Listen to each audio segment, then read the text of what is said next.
Bonjour à tous, aujourd'hui je vous retrouve pour la capsule Les titrages des acides et des bases. Donc cette capsule vidéo, elle est un moyen pour vous d'être plus à l'aise que lorsque vous effectuerez des titrages à venir. Et donc ça va reprendre un petit peu, on va dire, les fondamentaux. Donc on va reprendre ensemble déjà des choses que vous connaissez, mais et certaines choses que vous ne connaissez pas. C'est ça qui est bien dans cette capsule vidéo. Donc cette capsule s'adresse à des élèves de BTS métier de la chimie. Première année, je vous propose de prendre tout en rouge sur une feuille double et la ramener à la prochaine séance. On est parti. Donc déjà, quand on voit ce type de courbe, moi, chimiste, je sais à quoi ça correspond un petit peu. C'est un titrage d'un acide fort par une base forte. Donc par exemple, ici, on peut prendre le titrage d'un acide fort du type l'ion oxonium avec une base forte, l'ion hydroxyde. La réaction, l'équation de la réaction, c'est H3O plus H- donne H2O. Et sa constante d'équilibre, vous le savez, c'est 10 puissance 14. Donc c'est bien une transformation qui est totale. Bon, jusque-là, c'est normal. Moi, quand je regarde cette courbe, c'est très important déjà de comprendre que vous, quand vous avez ce type de courbe, il faut faire la méthode des tangentes pour pouvoir déterminer tout simplement le pH à l'équivalence. Donc vous devez réaliser ici la tangente au saut de pH. Donc vous avez vu, je ne me suis pas mis dans cet aspect-là ou dans cet aspect-là. Je prends vraiment appui sur le saut de pH. Je crée une troisième droite qui est perpendiculaire aux deux premières. Je vais aller mesurer parfaitement, tout simplement, le segment ici pour qu'on ait une dernière droite qui passe par le centre, évidemment, et qui coupe la courbe qu'on appelle ici le point d'équivalence. En abscisse, on trouvera le volume équivalent. En ordonnée, on trouve le pH à l'équivalence. Et ce qui est caractéristique d'un titrage d'un acide fort avec une base forte, tel que H3O+, avec H-, c'est que le pH à l'équivalence est toujours égal à 7. Donc déjà, ça donne une information. Quand on voit que le pH est égal à 7, on pense souvent à la réaction d'un acide fort avec une base forte. Deuxième point, vous devez être capable de trouver le volume équivalent par la méthode des dérivées ou la méthode des tangentes. Remarquons aussi que cette courbe n'a pas de point d'inflexion. Ici, c'est vraiment quelque chose de quasiment linéaire, ici, enfin une fonction affine. Donc, absence de point d'inflexion entre A et B. Donc, c'est quelque chose qui va croître régulièrement, sans augmentation ou diminution, autour de cette zone. Donc ça, c'est un moyen pour nous d'avoir déjà un repère visuel. Pour comprendre un petit peu ce que je veux dire par absence de point d'inflexion, on va le voir tout à l'heure. Donc là, on va faire maintenant l'influence de la dilution sur le titrage d'un acide et d'une base. On voit que si on dilue, notamment vous êtes obligé, lorsque vous voulez que votre barreau aimanté soit tout simplement totalement immergé par la solution, vous devez rajouter de l'eau distillée.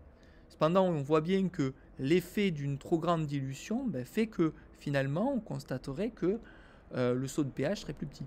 Donc oui, la dilution ne va pas changer l'équivalence, mais en revanche, il va quand même avoir une conséquence sur la diminution du saut de pH. Donc il faut diluer, mais pas non plus de manière extrême. Sinon, vous allez réduire le saut de pH et du coup, la construction de votre courbe, enfin de votre méthode des tangentes est plus délicate. Donc attention tout de même à ne pas trop diluer avec un R, puisque c'est ne pas boire. Ensuite, pour un titrage d'un acide faible par une base forte, l'allure de la courbe, cette fois on remarque que la courbe n'est pas tout à fait la même que tout à l'heure. Ici c'est l'exemple par exemple du titrage d'un acide faible comme l'acide éthanoïque par une base forte H-. On remarque ici que cette transformation est toujours totale.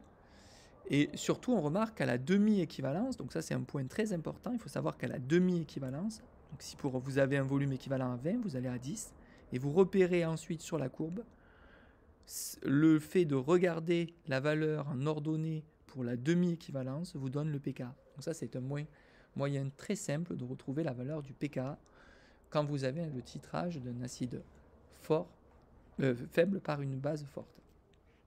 Et un point visuel ici, c'est qu'on remarque ici cette fois quelque chose qui n'évolue pas de manière régulière. On voit la présence d'un point d'inflexion qui caractérise bien le titrage d'un acide faible par une base forte. Donc tout ça, ce sont des repères qui vont vous donner des moyens d'extraire déjà des informations importantes telles que le pKa à la demi-équivalence, mais aussi de savoir que c'était un acide faible qui était titré par une base forte.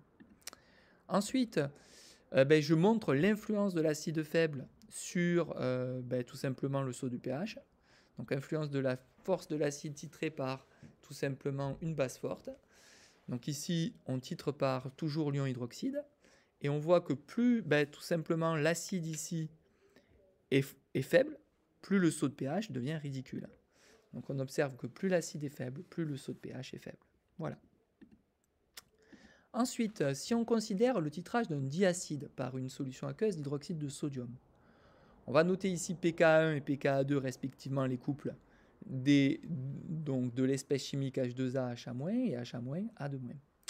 Si la différence des pK est supérieure ou égale à 4, vous devez savoir par cœur que les acidités sont totalement séparées, donc sont titrées séparément. On dit que les réactifs sont titrés séparément, on observe alors plusieurs sauts de pH. Ici, on va en observer 2, puisqu'on a un diacide. Si on avait un triacide, on observerait 3 sauts de pH. Donc on vous constate ici le premier saut de pH, le deuxième saut de pH. Ensuite, comme les réactions ont lieu séparément, on va pouvoir écrire l'équation de la réaction 1. Donc évidemment, le diacide réagit avec H- pour former sa base conjuguée. Lui-même étant aussi un acide, il va réagir avec H-, puisque H- est tout simplement une espèce chimique amphotère. Et du coup, vous allez avoir ici tout simplement 2 réactions qui auront lieu séparément, totalement séparément. Quand vous voyez ce type de courbe, vous pouvez surligner sur la petite courbe que vous avez, vous. On a ici H2A qui est évidemment le diacide qui disparaît. Au fur et à mesure de l'introduction d'H-, on a H- qui apparaît puis finalement redisparaît. Et ici, vous avez A2-, l'espèce chimique ici, qui apparaît. Enfin, vous reconnaîtrez ici l'espèce chimique H- qui apparaît. Alors ça, évidemment, c'est important qu'on voit bien l'importance ici de H- qui apparaît à la deuxième équivalence, puisque jusqu'alors, H- ne pouvait pas apparaître. À chaque fois que vous ajoutiez une molécule d'H-, il réagissait instantanément. Alors cette courbe, elle donne des informations, parce que ici, vous avez le diagramme, toutes les courbes rouges, bleues et vertes, c'est le diagramme de distribution qui est superposé à la courbe de titrage pH métrique, et qui nous permettrait d'obtenir tout simplement les différentes valeurs de pKa. Donc comment on fait? On se met à 50% du diagramme de distribution, et on va aller repérer, lorsque les deux espèces ici se coupent à 50%, on va les repérer sur la courbe pH métrique, la valeur du pKa1, qu'on peut appeler H2A, HA- ici, et qui est égal à environ 2. J'ai mis 2, mais c'est environ, c'est peut-être un peu plus. Bon, mettez 2,2 si vous préférez. Et enfin, on refait la même chose, mais cette fois pour lorsque la distribution de HA et A2- sont à 50%, cette fois. C'est en ce point. Bon, il s'avère que là, 50% tombe pile sur la courbe, et donc ça fait directement environ égal à 7. Pareil, vous pouvez marquer 7,2 si vous voulez. C'est tout ça pour montrer que la différence des pKa ici était bien supérieure à 4, et que c'est pour ça qu'on obtient 2 sauts de pH. Et enfin, on peut voir le dernier cas pour les diacides, par exemple. Considérons maintenant un diacide dont la différence des pKa est inférieure à 4. On dit alors que les acidités ne sont pas séparées, que les réactifs sont titrés simultanément. On observera alors un seul saut de pH. Donc là, encore une fois, on a superposé à la courbe pH métrique le diagramme de distribution, qui représente le pourcentage des espèces au cours du volume ajouté. Et on voit que l'équation de la réaction ici va se faire tout simplement avec le diacide directement titré par H- en formant A2-. Il faut 2 ions H- pour tout simplement. Donc il y a bien 2 réactions qui ont lieu ici simultanément. Le mot est très important. Alors qu'est-ce qu'elle va donner comme courbe? Forcément ici on a H2A qui va diminuer. Ici le diagramme de distribution montre que HA- lui tout simplement apparaît et aussitôt disparaît. Et enfin vous avez ici, alors là c'est une erreur, c'est pas H-, c'est A2-, corrigez s'il vous plaît. C'est A2- ici, donc c'est cette espèce chimique qui apparaît ici. Ensuite ici vous avez le pKa, ici vous avez à nouveau le pKa comme on l'a fait précédemment, et cette fois on s'aperçoit que la différence de pKa est inférieure à 2. Voilà, cette capsule vidéo est terminée, je vous propose maintenant de tout noter. Faites attention à l'erreur que j'ai notée ici, c'est pas H-, c'est A2-, puisque forcément H- apparaîtrait après l'équivalence. Voilà, Bon courage à tous.